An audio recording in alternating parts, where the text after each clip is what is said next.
प्रणाम सब गोटे के। एक होली गीत गावल जा रहल छी, जे त्रुटि माफ करबे।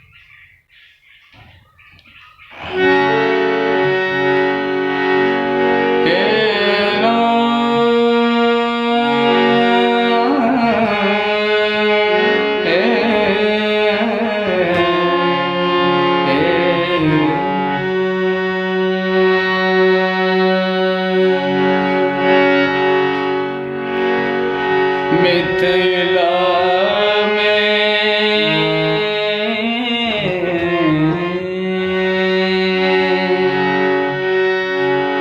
मिथिला में राम खिले हो रे।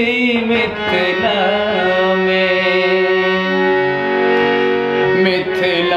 में राम खिले हो रे। मिथिला में राम खिले हो रे। मिथिला में हो, मिथिला में हो, मिथिला में हो, मिथिला में हो, मिथिला में राम खिले हो रे। मिथिला में राम खिले हो रे। मिथिला में किनका के हाथ कनक पिचकारी, किनका के हाथ कनक पिचकारी, किनका के हाथ अबीर झोरी। मिथिला में हो, किनका के हाथ अबीर झोरी। मिथिला में राम खिले हो रे। मिथिला में राम खिले हो रे। मिथिला में राम जी के हाथ कनक पिचकारी, राम जी के हाथ कनक पिचकारी, सिया जी के हाथ अबीर झोरी हो, सिया जी के हाथ अबीर झोरी।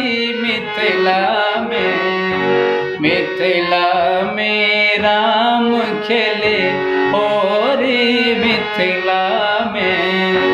मिथिला में राम खिले हो रे। मिथिला में किनका के भींगल पियर पीताम्बर, किनका के भींज पियर पीताम्बर, किनका के भींग लाल चुनरी हो, किनका के भींग लाल चुनरी। मिथिला में राम खिले हो रे। मिथिला में राम खिले हो रे। मिथिला में राम जी के भींगे पियर पीताम्बर, राम जी के भींगे पियर पीताम्बर, सिया जी के भींगे लाल चुनरी हो, सिया जी के भींगे लाल चुनरी। मिथिला में राम खिले हो रे। मिथिला